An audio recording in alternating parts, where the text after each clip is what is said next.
வணக்கம். நம்ம இன்னைக்கு நற்றினை வகுப்புல 71வது பாடல் பார்க்க போறோம். பாலைத்திணை பாடல். வண்ணப்புற கந்தரத்தனார் அவர் எழுதின பாடல் இது. பேரே அழகா இருக்கு இல்லையா? வண்ணப்புற கந்தரத்தனார். இவருடைய பாடல் ஒண்ணுதான் இருக்குன்னு நினைக்கிறேன். நற்றினையில ஒரே ஒரு பாடல் தான் இவருடைய ஒரு பாடலாக இருக்கிறது. நிறைய பாடல், நிறைய பேரோடது ஒரு பாட்டு தான் இருக்கு. ஒரு பாட்டு தான் இதுல இருக்கு. சில பேருக்கு மட்டும்தான் இது. அதோட நற்றினையில பெயர் தெரியாதவர்களுடைய பாடல்கள்னு கிட்டத்தட்ட ஒரு 70-80 பாட்டுக்கு மேல இருக்கு பெயர் தெரியாத பாடல்கள். இப்போ பின்னாடி நம்ம படிக்க போறோம். 160ல இருந்து 180 வரைக்கும் பாத்தீங்கன்னா எல்லா பாடல்களுக்குமே பெயரே தெரியல, யார் பேருமே தெரியல. ஆனா குறுந்தொகையில செய்த அந்த பணியை இவங்க ஏன் இதுல நற்றினையில செய்யலன்னு எனக்கு தெரியல. இந்த தொகுத்தவர்கள் தான் அதை செஞ்சிருக்கணும். குறுந்தொகையில பெயர் தெரியாத பாடல்களுக்கு அந்த பாடலினுடைய ஒரு தொடரையே எடுத்து அவங்க பேராக மாற்றி வச்சிருப்பாங்க. தேய்பொறி பழங்கயினார் அந்த மாதிரி, ஒரேரு உழவனார் அப்படிங்கிற மாதிரி. ஆனா நற்றினைக்கு அந்த முயற்சி அவங்க செய்யல. ஆனா அது மாதிரி அழகான தொடர்கள் இதுலயும் இருக்கு. இப்ப பெயர் தெரியாத ஆசிரியர்களுடைய பாடல்கள்லயும் அந்த மாதிரி தொடர்கள் இருக்கு. ஆனா நற்றினையில அந்த முயற்சி செய்யப்படல. அந்த பெயர் தெரியாத பாடல்களை அப்படியே பெயர் தெரியாத பாடல்களாகவே விட்டுட்டாங்க. அதுக்கு யாரோட எதுக்கும் அது கொடுக்கல. முகமெலிகள் அப்படிங்கிற மாதிரி அது இருக்கு. ஒருவேளை அதுக்கும் ஒரு பேர் கொடுத்திருக்கலாம், அந்த தொடர்ல எடுத்து கொடுத்திருக்கலாம். சோ அந்த தொகுக்கப்பட்ட காலத்தினுடைய வேறுபாடு நம்ம காட்டுறதுக்காக, அதுக்காக நான் சொன்னேன். ஏன்னா இப்ப நான் குறுந்தொகையும் நற்றினையும் ஒரே சமயத்துல தொகுத்திருந்தாங்கன்னா, ஒரே குழு தொகுத்திருந்ததுன்னா அந்த செஞ்ச வேலையை அவங்க இதுலயும் செஞ்சிருப்பாங்க. ஆனா இது செய்யல. சோ இதெல்லாம் நமக்கு சின்ன சின்னதா நமக்கு தெரிய வருது. நம்ம என்ன பெரும்பாலும் இலக்கிய வரலாறுகள் இந்த செய்திகள்லாம் வராது. அவங்க ஒரே இதுல ஒரு பேரால சொல்லிட்டு போவாங்க, நற்றினை தொகுக்கப்பட்ட காலம் அப்படின்ட்டு. சோ இப்ப இதுல பாத்தீங்கன்னா எந்த பாடலுமே ஆசிரியர் பெயர் தெரியலன்னா அப்படியே விட்டுருக்காங்க. ஆசிரியர் பெயர் தெரியலன்னு விட்டுருக்காங்க. சோ இது பின்னாடி நிகழ்ந்த ஒரு வேற வேற காலங்கள்ல குறுந்தொகையும் இதுவும் தொகுக்கப்பட்டிருக்கிறது அப்படிங்கிறதுக்கான ஒரு அடையாளம், அவ்வளவுதான். இங்க இந்த பாட்டுல தலைவன் பொருள் வயிறு பிரிஞ்சு போக போறான். தலைவி கிட்ட போய் எப்படியாவது அவளை சமாதானப்படுத்திட்டு போகணும். அதுக்கு தோழி மூலமாக அவன் முயற்சிக்கிறான். எப்படியாவது அவகிட்ட நீ சொல்லு, நான் பொருள் பிரிந்து போக போறேன், அவளை நீ சமாதானப்படுத்திக்கணும் அப்படின்னு சொல்றான். ஆனா இங்க தலைவியினுடைய குணம் உனக்கு தெரியாதது இல்ல. நீ போய் அவ முன்னாடி நின்னு அவளுடைய கண்களையும் நுதலையும் நீவி தலையை முடி அப்படி கோதி விட்டு, நான் போயிட்டு வரட்டுமா அப்படின்னு நீ கேட்டினா அவ போயிட்டு வான்னு சொல்லுவா. நீ போய் அப்படி கேட்கும் போது அவ போயிட்டு வான்னு சொல்லுவா. ஆனால் நீ போன பிறகு அந்த வீடுகள்ல இருக்கக்கூடிய இணை ஜோடி புறாக்கள் ஒன்றை ஒன்று தழுவிக் கொள்வதற்காக அல்லது அதனுடைய இனப்பெருக்க காலத்தில் அவை எழுப்பக்கூடிய ஒலியை பார்த்து கேட்டாள் என்றால், அவை இரண்டும் ஒன்றாக கூடி திரிவதை பார்த்தாள் என்றால் அவளுடைய மனது வருத்தப்படுமே. அப்ப அதை நினைச்சு அவ அழுவா இல்லையா? அப்ப அதை நீ எப்படி தடுக்க முடியும்? அதை எப்படி நீ தாங்கிப்ப? அதனால நீ போறதை பத்தி கொஞ்சம் யோசி அப்படிங்கிறா. ஏன்னா இந்த பாட்டுல அவ சொல்றது படி பார்த்தா ஓரளவுக்கு செல்வ வளமான வாழ்க்கையை வாழக்கூடிய தலைவியாக இந்த பாடல் சில குறிப்புகள்ல அது தெரியுது. அந்த மாதிரியான ஒரு வீடுகள்ல தான் வசிக்கிறாங்க அவங்க அப்படின்னு. அப்போ பொருள் வயிறு இப்ப பிரிஞ்சு போகிறது அப்படிங்கிறது ஒரு தேவையில்லாத ஒன்றா கூட இருக்கலாம். இப்போ நீ பொருள் தேடி போகணுங்கிற அவசியம் உனக்கு இல்லை.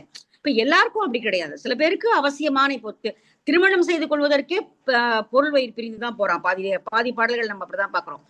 திருமணம் செய்து கொள்வதற்கான பொருளீட்டுவதற்காகவே அவன் வரைவிடை வைத்து பொருளிடை பிரிதல் அப்படின்னு ஒரு துறை இருக்கு, நம்ம பார்த்திருக்கோம். ஆனா இங்க அப்படி இல்லை. ஓரளவுக்கு செல்வ வளமான வாழ்க்கை, அதனால எதுக்கு நீ போற இப்போ, இந்த பொருள் நமக்கு தேவையில்லையே அப்படிங்கிற மாதிரியான ஒரு டோன்ல இந்த தோழி பேசுறா. ரொம்ப அழகான பாட்டு. மன்னா பொருட்பிணி முன்னி இன்னதை இணை வளை அணி முன்கை நின் இகுளைக்கு உணர்த்து என பல்மான் இரத்திர் ஆயின் சென் என விடுநல் ஆதலும் உரியல் விடினே கண்ணும் நுதலும் நீவி முன்னின்று பிரிதல் வல்லிரோ ஐய செல்வர் வகை அமர் நல் இல் அக இறை உரையும் வண்ணப்புறவின் செங்கார்ச்சேவல் வீழ்துணை பயிரும் கையறு முரல் குரல் நும் இழல் புலம்பக் கேட்டொரும் பொம்மல் ஓதி பெரு விதுப்பு உறவே. ரெண்டு காட்சியை அவ சொல்றா. முதல் வரி பாருங்களேன். மன்னா பொருட்பிணி முன்னி. மன்னானா நிலை இல்லாத, மண்ணுனா நிலை பெற்ற. மன்னா உலகத்து மண்ணுதல் குறித்தோர் தம்புகழ் நெறியே தாம் வாய்ந்தனரே அப்படிங்கிறது நம்ம படிச்சிருக்கோம். இங்க மண்ணா அப்படின்னா நிலை இல்லாத பொருள். சரி, அந்த பொருளை அதிகமாக பெற வேண்டும் என்று ஆசைப்படுவது அப்படிங்கிறது பிணி, நோயாம். இவ்வளவு அழகான தொடர் இல்லையா? மண்ணா பொருட்பிணி, பொருளை அதிகம் சேர்க்க வேண்டும் என்று நினைப்பது ஒரு வியாதி, அது ஒரு நோய். அந்த நோய்க்கெல்லாம் மருந்தே கிடையாது. இப்ப சில மனித குணங்களுடைய இதுக்கு மருந்தே கிடையாது. நோயாக வருகிறவற்றுக்கு மருந்து உண்டு. ஆனால் இந்த கோபம், வெறுப்பு, பொறாமை, இந்த மாதிரியான வன்மம், இதுக்கெல்லாம் காழ்ப்பு, இதுக்கெல்லாம் வந்து இப்ப மருந்து வெளியில இருந்து கிடையாது. அதை நம்மள சரி பண்ணிட்டாதான் உண்டு. அப்ப இங்க வந்து மன்னா பொருட்பிணி அப்படிங்கிறா. பொருள் சேர்ப்பது என்பது ஒரு பிணி போன்றது. உங்ககிட்ட இப்ப இருக்கு. அப்பனா தேவை இருந்தா போன்னு சொல்லியிருப்பா. ஏன்னா எவ்வளவு பாடல்கள்ல தலைவியை சமாதானப்படுத்தி தோழியை நீ போயிட்டு வான்னு சொல்லி அனுப்பு. அருள் இல்லாருக்கு அவ்வுலகம் இல்லை, பொருள் இல்லாருக்கு இவ்வுலகம் இல்லை மால் அப்படின்னு சொல்லி அனுப்பின பாடல்கள்லாம் இருக்கு. ஆனா இங்க இவளே பொருட்பிணி அப்படிங்கிறா. அப்ப ஏற்கனவே செல்வம் உடைய ஒரு வீடுதான். இன்னதை வளை அணி முன்கை நின் இகுளைக்கு உணர்த்து என பல்மான் இரத்திராயின். பல முறை நீ இறந்து என்னிடம் சொல்கிறாய். எப்படியாவது உன்னுடைய தோழிடம் இதை தோழினா என் தலைவி.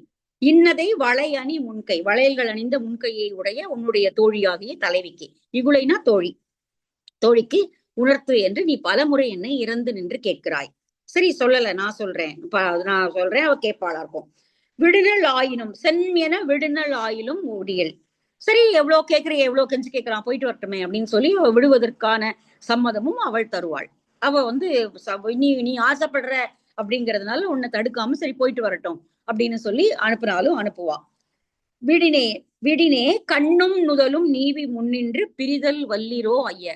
அவ போன்னு சொல்லிட்டா கூட அவளுடைய முன்னாடி நின்று அவளுடைய கண்ணையும் நுதலையும் நெற்றியையும் நீவி விட்டு நான் போயிட்டு வரட்டுமா, நீ பத்திரமா இருப்பியா என்று சொல்லக்கூடிய வல்லமை உனக்கு இருக்கிறதா?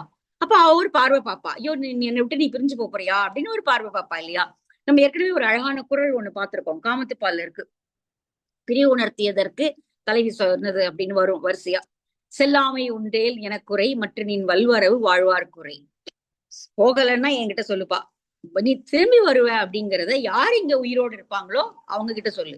நான் உயிரோடு இருக்க மாட்டேன், நீ வருவதை பார்ப்பதற்கு நான் இருக்க மாட்டேன். அதனால செல்லாமை உண்டேல் எனக்குறை மற்ற நின் வல்வரவம் எவ்வளவு கோபம் பாருங்களுக்கு. வல்வரவு வாழ்வார் குறை. யாரு வாழ்ந்துட்டு இருக்க போறாங்களோ, அப்போ உயிரோடு இருக்க போறாங்களோ அவங்க கிட்ட நான் இப்ப வருவேன் அப்ப வருவேன்னு செய்தி சொல்லி அனுப்பு. என்கிட்ட எதுக்கு சொல்ற? இது கோபமாக அவனை மறுத்தது, போக வேண்டான்னு. இப்போ இந்த பாட்டுல ஒருவேளை நீ கேட்கறதுனால போயிட்டு வான்னு சொன்னாலும் சொல்லுவா. ஆனால் அவளுக்கு முன்னாடி நின்று அவளுடைய கண்களையும் தலைமுடியையும் இப்படி கோதி விட்டு நுதலை தடவி விட்டு நான் போயிட்டு வரட்டுமா என்று கேட்கும் போது அவள் ஒரு பார்வை பாப்பாள் இல்லையா? அதை தாங்கிக் கொள்ள சக்தி உனக்கு இருக்கா அப்படிங்கிறான். கண்ணும் நுதலும் நீவி முன்னின்று பிரிதல் வல்லிரோ ஐய தலைவனே, பிரிதல் வல்லிரோ, அந்த பிரியக்கூடிய அளவுக்கு வல்லமை உனக்கு இருக்கிறதா? செல்வர் வகை அமர் நல் அக இறை உரையும். செல்வர்களுடைய வீடுகள்ல அந்த இரவானம்னு சொல்லுவாங்க இல்லையா, நல்ல பெரிய வளமான வீடுகள்ல இரவானம்னு இருக்கும். முன்னாடி வீட்டு முற்றத்துக்கு தாழ்ந்த கூரையாக இரவானம். இப்ப திண்ணை வச்சிருந்தாங்கன்னா திண்ணைக்கு நிழல் கொடுப்பதற்காக ஒரு தாழ்ந்த ஒரு கூரையை வச்சிருப்பாங்க. பெரும்பாலும் இரவானத்துலதான் எல்லாரும் எல்லாம் சொருகி வைப்பாங்க. வீட்டுக்குள்ள உள்ள நுழைஞ்சோடனே இரவானம் தான் இருக்கும். அதுக்குள்ளதான் எல்லாம் சொருகி வச்சிருக்கேன். எனக்கே ஞாபகம் இருக்கு, என்னோட பாட்டி வீட்டுல நிறைய லெட்டர்ஸ் சொருகி வச்சிருப்பாங்க. அப்போ எல்லாம் போஸ்ட் கார்டு வரும் இல்லையா, அதை ஒரு கம்பியில மாட்டி அந்த இரவானத்தை அப்படி சொருகி வச்சிருப்பாங்க. அப்புறம் கத்தி, அருவா எல்லாமே அந்த இரவானத்துல தான் அப்படி நிற்கும். அது ஒரு நமக்கு இப்ப பல வகையான கபோர்ட்ஸ் நம்ம யூஸ் பண்ற மாதிரி அந்த வீடுகள்ல தான் கபோர்டு. இங்க அந்த இரவானத்துல இந்த புறாக்கள் வசிக்கின்றன. புறாக்கள் பெரும்பாலும் அது டொமஸ்டிகேட்டட் அதுவா தன்னை ஆக்கிக்கிட்ட ஒரு பறவை. அது யாரும் வீட்டுல புறாக்களை வளர்க்கறது இல்லை. ஆனால் அவை மனிதர்களை அண்டிதான் அதிகமாக வாழ்கின்றன. இப்போ நகர்ப்புறங்கள்ல பார்த்தோம்னா ஏராளமான புறாக்கள், நீங்க அழைக்காமலே அழையாத விருந்தாளிகள் புறாக்கள் தான். அவை வண்ணப்புறவின் செங்கார் சேவல். எவ்வளவு அழகா பாருங்க, வண்ணமான புறா அது. அதனுடைய கால்கள் சிவந்த நிறமுடையவை. இப்படி பாட்டுல படிக்கும் போதுதான் நம்ம 2வது தடவை அது உத்து பாக்குறோம். அதனுடைய கால் ஆமா அல்லது செங்கார் சேவல். இந்த புறா டெய்லி நம்ம வீட்டு பக்கம் தான் இருக்கு. ஆனால் அதனுடைய கால்கள் திடீர்னு இப்போ யாரோ ஒருத்தர் புறாவினுடைய கால்களோட நிறம் என்னன்னு கேட்டா நமக்கு தெரியாது. ஏன்னா நம்ம உத்து கவனிக்கிறது இல்லை. அதை இப்ப பாருங்க, செங்கார் சேவல். இப்ப நிறைய பாட்டுல கருங்கால் வெண்குருகு அப்படின்னு முன்னாடி ஒரு பாட்டுல பார்த்தோம். அவ்வளவு அந்த எல்லா டீட்டெயில்ஸும் அவங்க உத்து கவனிக்கிறாங்க. சங்க இலக்கிய பாடல்கள் வரக்கூடியதுல அந்த டீட்டெயிலிங் அவ்வளவு அழகா இருக்கு. கருங்கால் சேவல். இதோட இன்னொரு அழகான பாட்டு இருக்கு. புறாவினுடைய குரல் எப்படி இருந்தது அப்படின்னும் போது, நெய் காய்ச்சும் போது ஒரு ஒலி வரும் இல்லையா, நெலி காய்ச்சும் போது ஒரு மாதிரி ஒரு ஒலி வரும், ஒரு படப்படன்னு ஒரு ஒலி வரும். நெய் நல்லா காய ஆரம்பிக்கும் போது, அதாவது வெண்ணெய் நல்லா உருகிட்டு நெய் பதம் ஆகுவதற்கு முன்னாடி ஒரு ஒலி வரும். அதுல அது அந்த பபுள் வர்றதோட அதாவது பபுள் நல்லா அப்படியே அடங்கும். அப்புறமா நெய் காய்ச்சிருந்தா நமக்கு தெரியும் வீட்டுல அது வரும். அந்த ஓசை நான் ஆக்சுவலா அதை ரெக்கார்ட் பண்ணி வச்சிருந்தேன் என்னோட போன்ல. அந்த நெய் காய்ச்சும் போது வர ஒலிய இந்த புறாவினுடைய ஒலிக்கு அது ஈக்குவலா இருக்கான்னு பாக்குறதுக்காக. அது அது போல ஒலி எழுப்பக்கூடிய இங்க வந்து வண்ணப்புறவின் செங்கார்ச்சேவல் வீழ்த்துணை பயிரும் கையறு முரல் குரல்.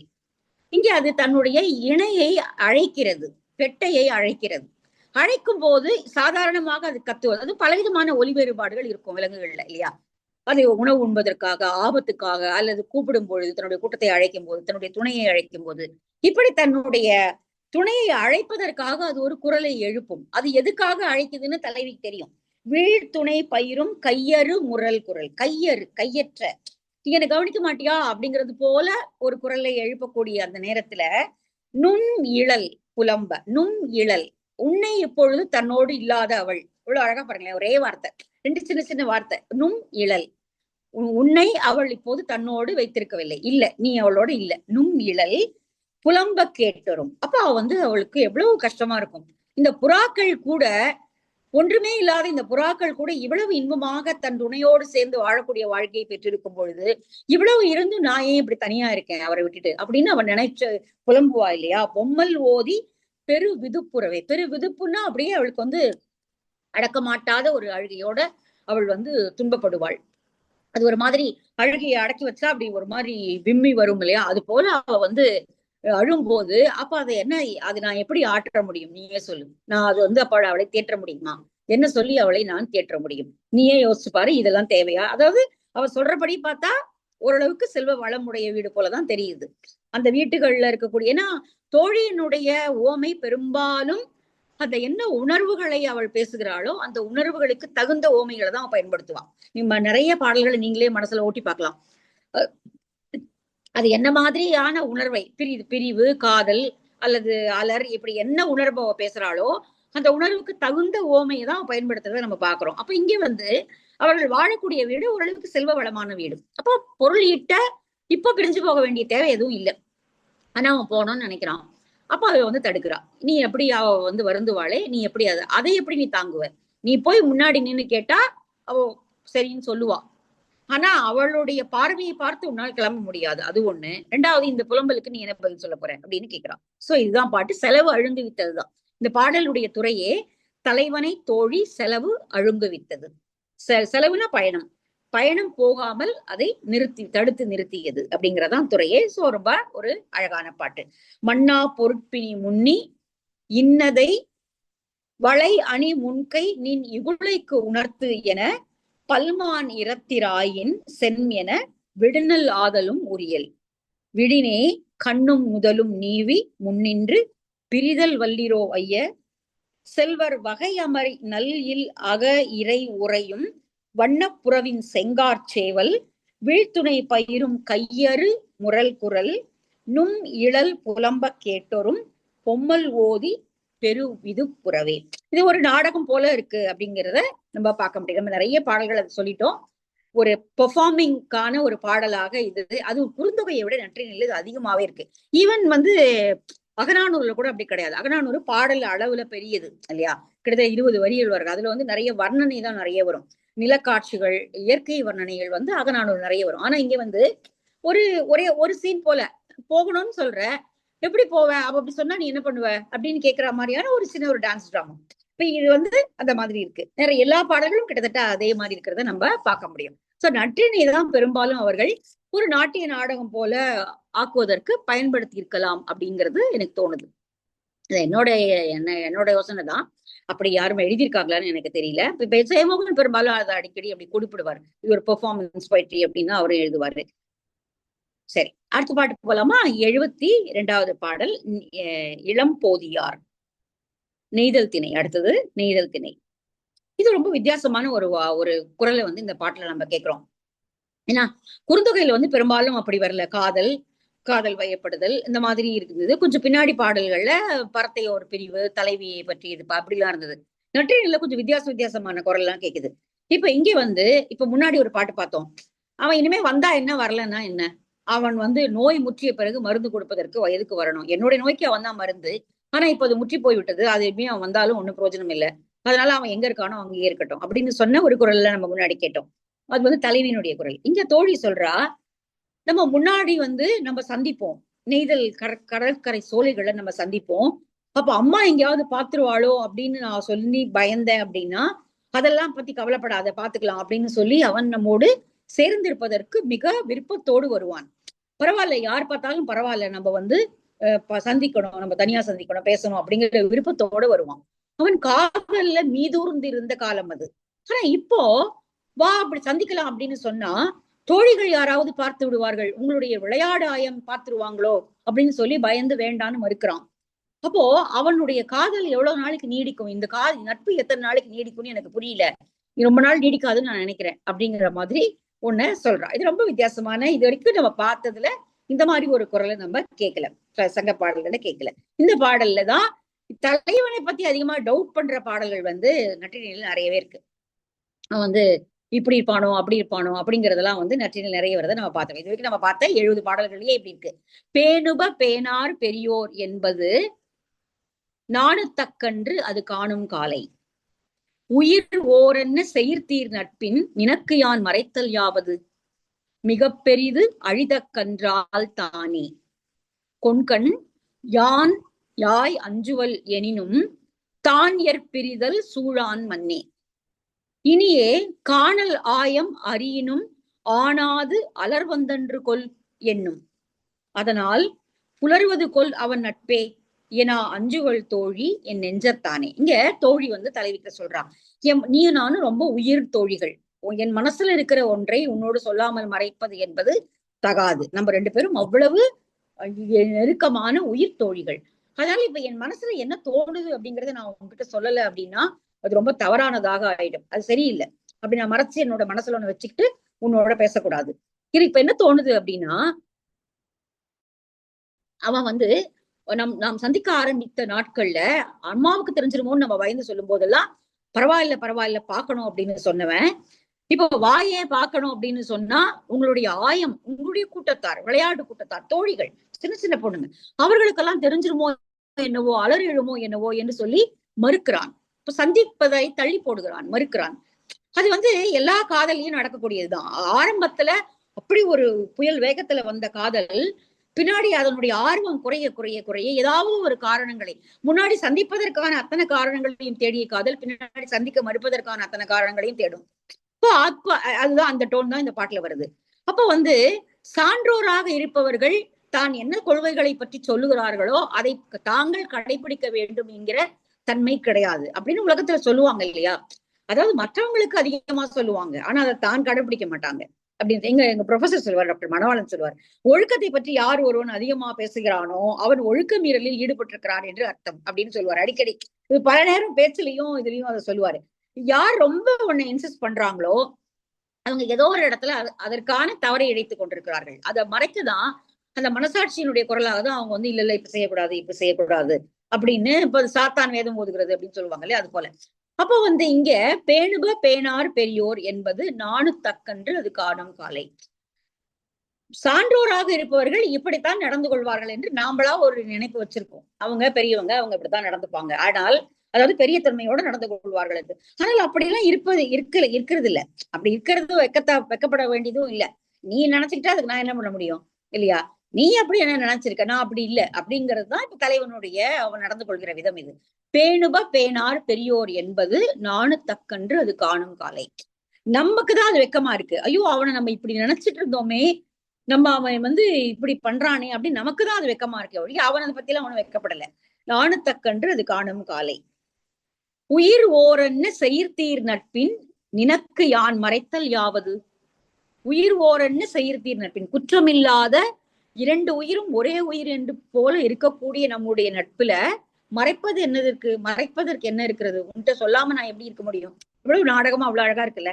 உயிர் ஓரன்னு செயிர்தீர் நட்பின் நினக்கு யான் மறைத்தல் யாவது, உன்கிட்ட நான் என் மனசுக்குள்ள ஒண்ணு வச்சுட்டு உன்கிட்ட நான் என்ன சொல்லாம இருக்கிறது, மிக பெரிது அழித்தக்கன்றால் தானே. அப்படி நான் சொல்லாம விட்டேன்னா அது எவ்வளவு பெரிய பழி இல்லையா, அது வந்து எவ்வளவு தவறு இல்லையா, அது அழித்தக்கன்றால் அது வந்து தவறு இல்லையா, அதனால நான் வந்து அதை செய்ய மாட்டேன், அதனால நான் சொல்றேன். கொண்கண், கொண்கண்ண தலைவன், யான் ஆய் அஞ்சுவல் எனினும், எனக்கு அம்மாவை நினைச்சு பயமா இருக்கு, நாங்க இப்ப நம்ம சந்திக்க வரும்போது அவள் வந்துருவாளோ எங்களுக்கு பயமா இருக்கு அப்படின்னு சொன்ன ஒரு காலத்துல தான் தற்பிரிதல் சூழான் மன்னே. அப்ப கூட போக மாட்டான் கிளம்பி. ஐயோ யாராவது வந்துட போறாங்க பயமா இருக்குன்னு சொன்னா கூட பரவாயில்ல பரவாயில்ல இருக்கட்டும், நான் இருக்கேன் கொஞ்ச நேரம் இருந்துட்டு போறேன், உன்னோட இருக்கிறது தான் எனக்கு முக்கியம்னு இருந்துட்டு போவான். அப்போ பிரிய மாட்டான், பிரிவதற்கு விரும்ப மாட்டான். இனியே காணல் ஆயம் அறியினும் ஆனாது அலர் வந்தொன்று கொள் எனும். இப்போ சாதாரணமா வான்னு சொன்னா கூட ஒருவேளை உங்களுடைய விளையாட்டு கூட்டத்தார் தெரிந்து கொள்வார்களோ, அலர் வருமோ என்றெல்லாம் காரணங்களை சொல்கிறான், காரணங்களை சொல்லி மறுக்கிறான். அதனால் புலர்வது போல் அவன் நட்பே, அவனுடைய நட்பு நீடிச்சு நிக்கும்னு நீ நினைக்கிறியா? இப்படி சொல்லுகின்றவன் நாளைக்கு திருமணம், அதாவது சந்திக்கவான்னு சொல்றதுக்கே இப்படி காரணங்களை சொல்றவன், நாளைக்கு அதை ஒரு வீட்டாரிடம் எடுத்து சென்று சொல்லி இங்கே வந்து பேசி முடிச்சு ஒரு காதல் திருமணத்திற்கு அவன் நீண்ட தூரம் இந்த நட்பை அழைத்து செல்வானா?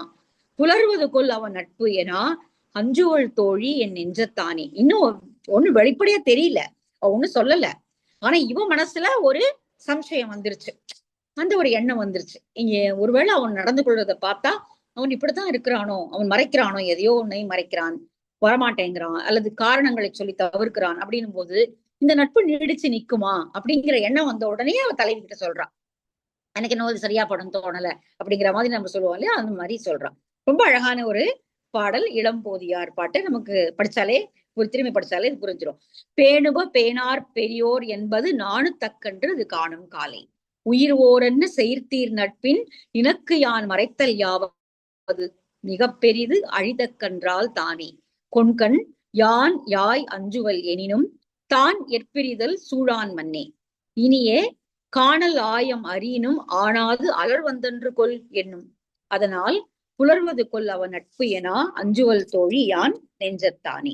சரி, அழகான பாட்டு. அடுத்த பாட்டு கொஞ்சம் சிம்பிளானது, அதனால கொஞ்சம் டைம் இருந்தாலும் சீக்கிரமா முடிச்சிடலாம். அடுத்தது பாலை. இங்க வந்து தலைவன் பிரிய போகிறான், செலவு குறிப்பு அறிந்து வேறுபட்ட தலைவி சொல்லியது. அவங்கிட்ட வந்து அவ சொல்லல, இன்னும் சொல்லல, தலைவன் சொல்லல நான் பிரிய போறேன்னு சொல்லல. ஆனால் நடந்து கொள்கிற விதத்தெல்லாம் பார்த்தா ஒருவேளை அவன் வினை வயிறோ பொருள் வயிறோ வினை வயிறோ பிரிய போறான் அப்படிங்கிற குறிப்புகள் எல்லாம் அவளுக்கு தெரிய ஆரம்பிச்சிருச்சு. அதனால அவ வந்து தன்னுடைய நிலைமைய வந்து சொல்றான். மாலை காலம் வந்தால் பேய்களுடைய பயம் வந்துடும் எனக்கு, இரவு நேரம் என்பது பேய்களுடைய பயத்தை தருவது. அப்ப அவன் கூட இருக்கும் போதே எனக்கு அந்த பேயெல்லாம் நினைச்சு நான் பயப்படுவேன். இப்ப அவனும் இல்லாம கிளம்பி போயிட்டான் அப்படின்னா நம்ம வந்து என்ன பண்ணுவோம், எப்படி நான் வந்து இந்த மாலை காலங்களை வந்து தாங்கிக் கொள்வேன், என்னுடைய அழகையும் என்னுடைய நுதலையும் என்னுடைய உடல் அழகையும் இந்த பசலை வந்து சூழ்ந்து கொள்ளுமே, அப்ப நான் என்ன செய்வது என்று சொல்லி தலைவி கவலைப்படுகிறாள். அந்த மாதிரியான ஒரு பாடல். இந்த பேய் பற்றி நிறைய பாடல் சங்க இலக்கியத்திலையும் பேய் இருக்கு, சிலப்பதிகாரத்திலையும் பேய் படிச்சோம். பேய் வந்து குழந்தைகளை தூக்கி கொண்டு போய்விடும், பேய் வந்து வசிக்கும். இதுல வந்து அணங்கு வேற பேய் வேற. பேய் வந்து இவங்க எதுல இருந்து வந்தது பேய்லாம் சொல்றது இல்ல. இப்ப பேய்னா ஒரு ஆத்மாவினுடைய இது அப்படிங்கிற மாதிரி இன்னைக்கு எல்லாம் நம்ம அப்படி நினைக்கிறோம். ஆனா இங்க பேய் என்பது ஒரு பயங்கரமான ஒரு உருவம், அவ்வளவுதான். வேனில் முறுக்கின் விளை துணர் அன்ன மானா விரல வல்வாய் பேய் மல்லல் மூதூர் மலர்பலி உணிய மன்றம் போழும் புன்கண் மாலை. மாலை நேரம் வந்துட்டா பேயோடைய பயம் வந்துருது. எப்படி வருமா அந்த பேய் அப்படின்னா, வேனில் முறுக்கின் விளை துணர் அன்ன. வேனில் முறுக்கு, வேனில் காலத்தில் வளரக்கூடிய இந்த முருங்கை, முருங்கை சொல்லுவாங்க இல்லையா, அதாவது என்ன முருங்கை அப்படின்னா செம்முருக்க மலை நல்ல சிகப்பா இருக்கும். இது வந்து பலாசமா, இது பலாசத்தை தான் இப்படி சொல்லுவாங்களா செம்முருக்கம்னு சொல்லுவாங்களா தெரியல. பலாசமும் இப்படிதான் இருக்கும், பலாச மரங்களும் இப்படி இந்த இதே நேரத்துலதான் இருக்கும். வேனில் முறுக்கின் விளை துணர் அன்ன. அந்த வேனில் முறுக்கத்தினுடைய அந்த காஞ்சு போன காய் பாருங்க, அது விரல் மாதிரி தான் இருக்கு, அழகாதான் சொல்லியிருக்காரு ஓமைய, அடேங்கப்பா. செம்முருக்கு அது பாருங்க, பக்கத்துல காய், இந்த பூ வந்து நல்ல பூ அழகா இருக்கு, ஆனா காஞ்ச விரல் வந்து அப்படி நெத்து நெத்தா ஒரு எலும்பு மாதிரி இருக்கு. ஆனா சூப்பரா இருக்குல்ல, நான் கூட இதை பார்க்கல, இதை இப்பதான் பாக்குறேன். ஆமா, வேனில் முறுக்கின் விளை துணர் அன்ன மானா விரல வல்வாய் பேய். விரல ஒவ்வொரு விரலும் இப்படி இருக்கும், அந்த காய் எப்படி இருக்கு பாருங்க, அந்த காய் மாதிரி நீள நீளமான விரல், இப்படி கையை வச்சுட்டு இப்படி கொண்டு வந்ததுன்னா பயமா தான் இருக்கும் பாக்குறதுக்கு. மானா விரல, மானான மாட்சிமை இல்லாத அசிங்கமான பார்ப்பதற்கே அருவருப்பான அந்த விரல்களை கொண்டு வல்வாய் பேய், வல்லிய வாயை உடைய அந்த பேயானது மல்லல் மூதூர் மலர்பணி பலி உணி மன்றம் போடும் புன்கண் மாலை. அதாவது மாலை நேரங்கள்ல நெல்லும் மலரும் தூவி மலரிட்டு புலால் உணவை அந்த பலி பீடங்கள்ல வைத்து வழங்குவார்கள். நம்ம சிலம்பொலியும் பார்த்தோம், சதுக்க பூதம் 4 தெருக்களுக்கு ஒரு பூதம் இருக்கிறது, கோட்டங்கள், அப்படி நிறைய ஊருக்கு அந்த ஊருடைய கார்னர்ல ஒரு காவல் தெய்வம் இருக்கும். அப்ப இங்கே வந்து அதுக்கு புலால் உணவை படைக்கிறார்கள். மலரிட்டு இது சேர்த்து செய்யப்பட்ட ஒரு, அதாவது மலர் தூவி ஒரு பலியாக இடப்பட்ட ஒரு புலால் உணவை அங்கு படைக்கிறார்கள். இந்த புலால் உணவை உண்பதற்காக தான் வசித்துக் கொண்டிருக்கக்கூடிய அந்த மன்றம் இடிபடும்படியாக அது எழுந்து வந்து அந்த புலால் உணவை உண்டு விட்டு போகும். அப்படிப்பட்ட மாலை பொழுது, மாலையில் தான் வரும், ஆனா காலையெல்லாம் வராது. மல்லல் மூதூர் மலர்பலி உணிய மன்றம் போடும் புன்கண் மாலை. அப்போ சாயந்தரம் ஆயிட்டாலே, விளக்கு வைக்கிற நேரம் வந்துட்டாலே எனக்கு வந்து இந்த பேய் பற்றிய பயம் வந்து விடுகிறது.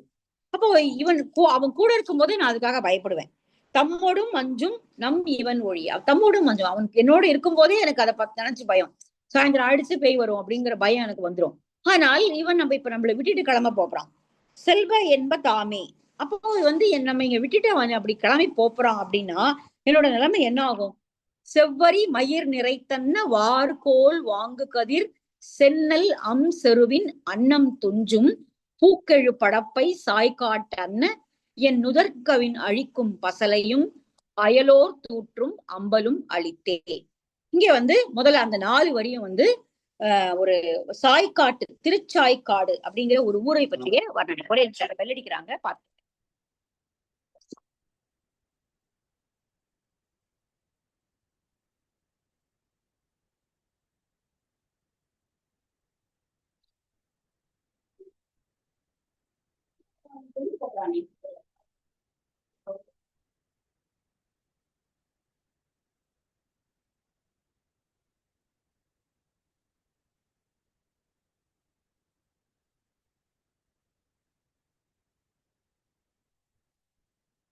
சாரி, இந்த 4 வரியும் அந்த திருச்சாய்க்காடு அப்படிங்கிற ஊரை பற்றிய வர்ணனை. அது என்ன ஊர் அது அப்படின்ற குறிப்புகள்லாம் இங்க உரையில கொடுக்கல.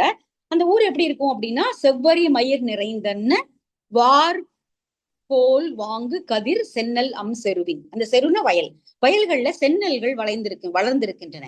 நன்றாக முற்றிய கதிர்களை உடைய அந்த சென்னல் பார்ப்பதற்கு மயிர் நிறைந்தன்ன வால் போல் வாங்கு கதிர். அந்த அந்த நெல் கதிரை வந்து நல்ல சூரிய வெளிச்சத்துல பார்த்தோம் அப்படின்னா நன்றாக அது அதனுடைய குச்ச மாதிரி இருக்கக்கூடிய இதெல்லாம் நல்லா அழகா தெரியும்.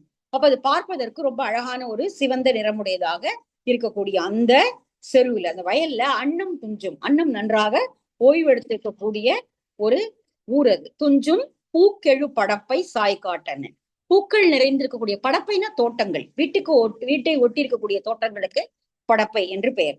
பூக்கெழு படப்பை சாய்காட்டு அண்ணன். அந்த திருச்சாய்க்காடு எப்படி அழகா இருக்குமோ, வயல்வெளிகள்ல அன்னம் துஞ்சுமோ, அது போல நான் அவனுடைய மார்பில் துஞ்சி நிம்மதியாக வாழ்ந்து கொண்டிருக்கிறேன். ஆனா இப்ப அவன் கிளம்பி போயிட்டான் அப்படின்னா நுதற்கவின் அழிக்கும் பசலையும், என்னுடைய நெற்றியினுடைய அழகை இந்த பசலையானது புத்து இதை அழித்துவிடும், அதனுடைய அழகை அது அழித்துவிடும். அயலோர் தூற்றும் அம்பலும் அழித்தேன்.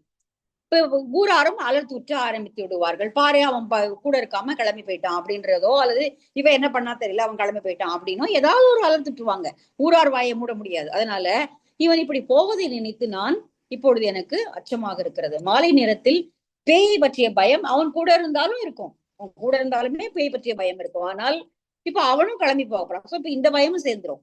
அதோடு என்னுடைய திருச்சாய்க்காடு போல அழகான அந்த ஊரை ஒத்த, இப்ப நிறைய பாடல்கள் அப்படி பார்த்திருக்கோம். தொண்டி அண்ணன், பொன்மலி பாடலி பெரியர், அதை போல இருக்கக்கூடிய உன்னை பெற்ற தாய்க்கு தொண்டியையே நான் பரிசாக கொடுக்கிறேன் அப்படின்னு ஒரு ஊரை வச்சு ஊரையே கொடுக்கிறேன்னு சொல்றதோ, அல்லது ஊரை போன்ற இனிமையுடையவள் அவள் அப்படின்னு சொல்றதோ சங்க இலக்கியத்தினுடைய வழக்கத்துல வர்றது. இப்போ இங்க திருச்சாய்க்காடு அப்படிங்கிற ஒரு ஊரை ஒத்த அழகுடையவளாக தன்னுடைய அழகு இப்பொழுது இவன் பிரிந்து போய்விட்டான் என்றால் பசலை பாய்ந்து அழிந்துவிடும், ஊராரால துற்றுவார்கள். நான் இப்ப அதெல்லாம் எப்படி தாங்கிக்கிறது, இப்ப வந்து எப்படி இவனை எப்படி போக விடுறது அப்படின்னு சொல்லி தலைவி வருந்தி சொல்வதாக இந்த பாடல் அமைக்கப்பட்டிருக்கிறது.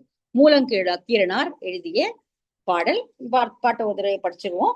வேனில் முறுக்கின் விளை துணர் அன்ன மானாவிரல வல்வாய்ப்பேய் மல்லல் மூதூர் மலர்பலி உணிய மன்றம் போடும் புன்கண் மாலை தம்மொடும் மஞ்சும் நம் இவன் ஒழிய செல்வ என்ப தாமே செவ்வரி மயிர் நிறைந்தன்ன வார்கோல் வாங்கு கதிர் சென்னல் அம்செரு. அந்த வயலை பற்றிய வர்ணனை, இந்த 2 வரியும். அந்த செந்நெல் விளைந்திருக்கும் பொழுது அது எப்படி இருக்கிறது, அந்த செந்நெல் குச்சங்களை உடையதாக அந்த செந்நெல் நன்றாக காய்த்து இருக்கிறது அப்படிங்கிறத பத்தின. அதுல அன்னம் துஞ்சும் பூக்கெழு படப்பை சாய்காட்டன்ன என் நுதற்கவின் அழிக்கும் பசலையும் அயலோர் தூற்றும் அம்பலும் அளித்தே. சோ இதுதான் இந்த பாடல். நம்ம அடுத்த 74 நெய்தல் திணைய அடுத்த வகுப்புல பார்க்கலாம்.